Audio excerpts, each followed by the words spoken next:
Okay, so the four AoKs, I'll introduce two of them because there's three people in our group. So like technology is an area of knowledge because especially in our new modern era, like as technology advances, it opens up just more ways of learning and also stuff to know about, like computer science. It's a whole different section of science that was invented because of technology, right?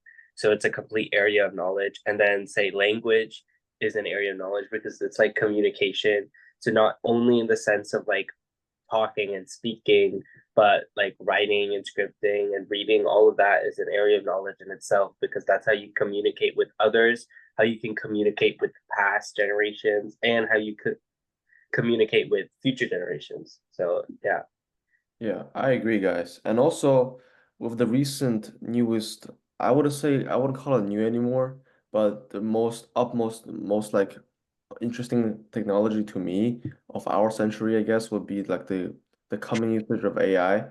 And if you show this if you show this to like a person living on Earth like 300 years ago, they would like see AI and they would like be shocked because we created intelligence out of thin air, which is quite surprising. If you asked a person 300 years ago, they would have never thought about this. And I with what Ruhan is saying, with all the computer science and everything, we can all combine each field and create something new from it. Avi, would you like to say something? Yeah, I would say that when it comes to the development of such technologies, you would have to look at its integration as well. And it kind of connects to the theme of language as well, where we can see that using this generative AI technology, we're able to create something that can communicate with people in a more human-like manner. And I think the biggest limitation that we can see with AI right now is the fact that it only is working off of a culmination of all of our human knowledge. It's not working off of its own knowledge, and it would take years for it to develop its own knowledge over time. Yeah, and I mean, adding like a personal connection to this, at least with ChatGPT, in my experience, like also first of all, ChatGPT is like kind of a, or AI in general is like a blend of a lot of different area of knowledges. Like you have technology, but you also have language because you have to communicate to the like AI model in a way that it can understand what you want to do. And then of course, AI, anything like computer science is really always math. Yeah. And so, in my personal experience, when I'm sometimes using like some sort of AI for a thing, like if I'm using it for schoolwork, like math homework, I can use it to help tutor me because it can kind of understand like what questions I'm asking, and based on that, I can ask it to ask harder questions, easier questions, and anything like that. But also from my personal experience, like sometimes it'll get it wrong or it won't understand. Like if you ask it to show you like the work behind solving a certain problem, it could differ from like the work with the teacher, which just shows that like it still has a lot to grow, but it's still a tool right now. Well, to add on to you, I always thought of ChatGPT or any AI tools as a calculator, meaning they'll give you what you put in, like Miss Moore would say, Avi. And then if you put in like all of these letters that ChatGPT isn't able to understand, they're gonna give you something that you're not gonna understand. So to use technology, you have to get um some language out of the way too, to add on to what Ruhan is saying. Yeah.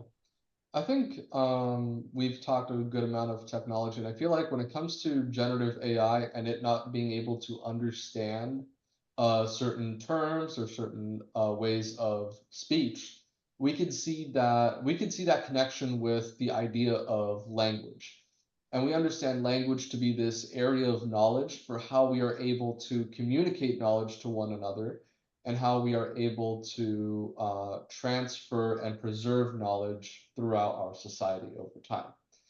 And when Yeah, yeah, go ahead, Ruhan.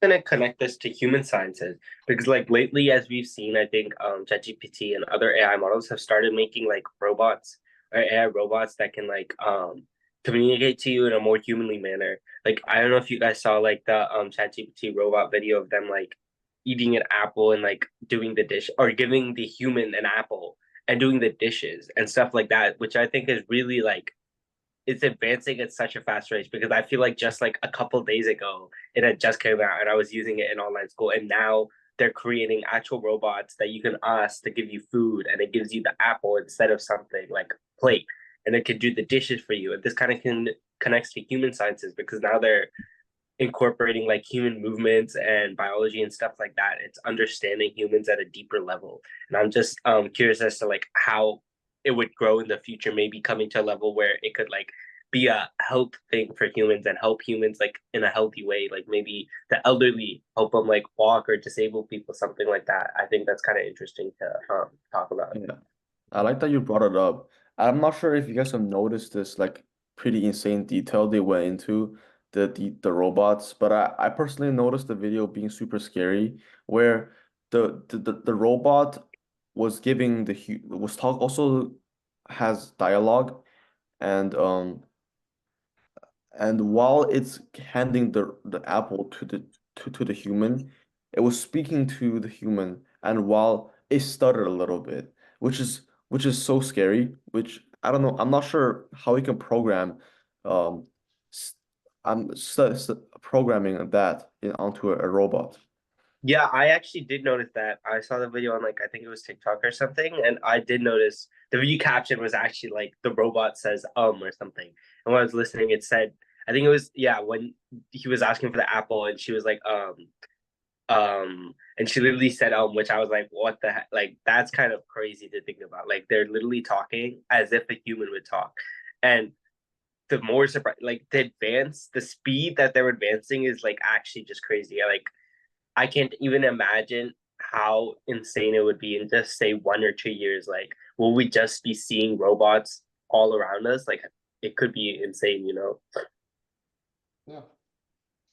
And I could most definitely see that. I feel like with the technology that we've developed over time, and I feel like the development of math as well, that's been really emerging a lot, because from the advancement within mathematics, we're able to advance our technology forward, especially with AI, which requires a bunch of models and data training to ensure that mathematically everything adds up, right? So it kind of opens that area of knowledge for mathematics as this way to compute values and be able to create more quantitative data that is able to represent real world situations or real world actions. It's similar to language, but unlike a language's complexity, it is more based within fact. And that's something interesting that we can notice. Yeah, math is kind of basically like the language of technology, I guess you could say, because it's how you talk to like computers and all of that. And I think time-wise, we're kind of close. So, we can conclude like to summarize kind of our discussion and key insights. I think most of our talk was kind of revolved around AI, just because that's kind of what's going on right now in the world, and it's like a huge developing area of knowledge, and it's a blend of most of the like all the areas of knowledge. So our discussion kind of revolved around that. But what do you guys think are like broader implications besides AI, just to wrap up our discussion? I think when we look at how these things combine together, we're going to see the broader implication Hero. that like all of these human aspects will affect each other in the future and will develop on top of each other. When one of these human areas develops more, and that we will have another area develop. And then when that area develops, another area will develop. Like when we saw the development with language, we saw the development with math. And when we saw the development with math, we saw the development with technology. And when we see the development with technology, we see a development within human sciences. And that's the sort of thing that we would have to look at. Yeah, just do we want to add anything, or I think our discussion is kind of ending now. We're about to run out of time. I think that's it for now. Jason, do you have anything? No. All right, then sweet. Thank you for watching. Also, for